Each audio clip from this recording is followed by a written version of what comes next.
Over the next several months, these etudes are going to try and take over your lives, and the goal? To try and make the all-state band. You see, back when I made the all-state band, I made a plan. This plan allowed me to stay focused, maintain longevity, and ultimately get results. So today, my goal is to help you build your own plan, and hopefully achieve your goal of making the all-state band. It's going to be hard, but it's going to be worth it. So in this first half of the video, I'm going to walk through the 3 etudes that Dr. Easton down at SFA has selected for us this year, and we're going to talk about some real detailed things you need to know before you get started. Then in the back half of the video, I'm going to give you my own personal advice as to what I would do if I had to do this process all over again. Fairing number 36, or in your case, etude number 1.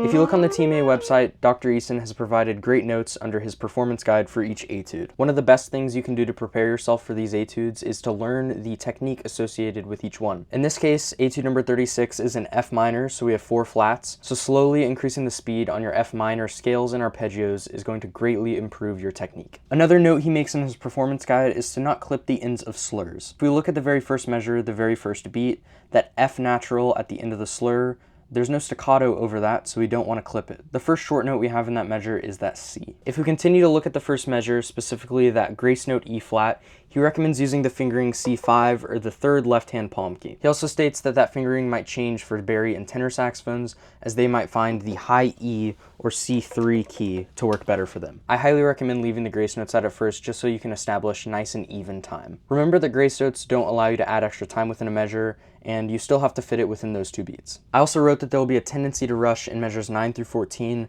as we are tied over the bar and the articulation happens on the 2nd note of each measure. This is going to be a key spot where you're going to want to do a lot of metronome work. Another thing to look at in the very first measure is our accents. Notice that the accent is not on the grace note, and instead it is on each big beat. The tendency is going to be for people to accent that grace note, and unfortunately that's not what's written. The last note I have for this etude is going to be in the 2nd to last measure. You're going to want to leave the low C sharp key down for the D flats and A flats as we make our way from beats 1 to beat 2. Fairing number 27, or your etude number 2.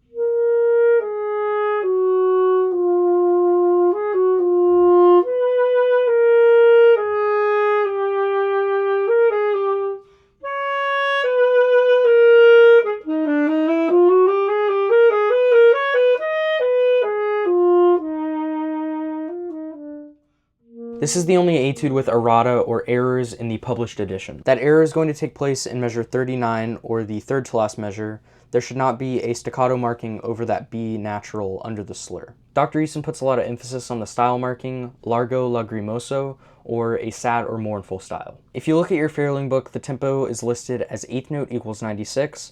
However, in Dr. Easton's performance guide, he has listed a tempo of 8th note equals 70 to 84. If you look at measure 9, that trill from B to C, you're going to want to use TC, or that 2nd side key in your right hand. The only other note that I have for this etude is that the ornament should not add any time. You have to sort of work your way backwards within each measure and figure out where that ornament takes place. It is almost always going to take away time from the preceding note. Fairing number 22, now known as etude number 3.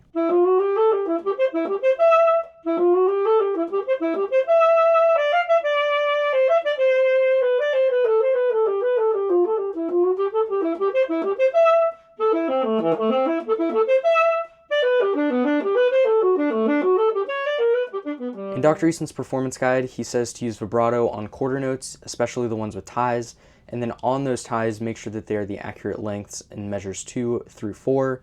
And then eventually in your practice, you might want to switch to the half note pulse to work on evenness. One of the biggest mistakes I see in this etude are people changing the rhythm in measure 3. However, in beats 1 and 3, they're just straight 16ths.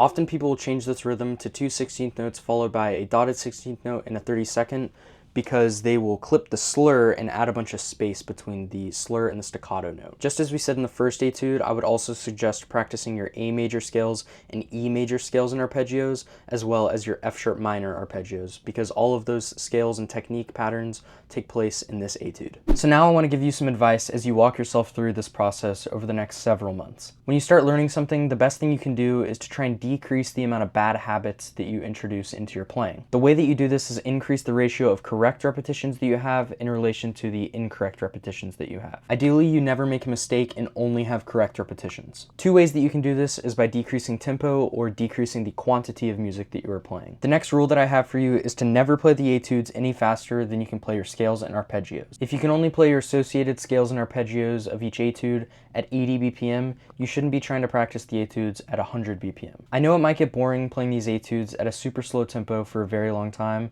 but trust me, it's going to pay dividends in the end. For these next few weeks, I wouldn't play anywhere over half tempo, and then when marching band starts, the goal is just to maintain. Work on your phrasing, dynamics, breath marks, and ornaments, and work those in at that half tempo. Going too fast too quick will introduce those bad habits, and this way won't. As marching band comes to an end, you'll have anywhere from 2 weeks to a month to increase the speed of the etude, and therefore be ready for that first audition. You have so much time, so don't worry about the people around you and on social media playing the etude faster than you. Be smart.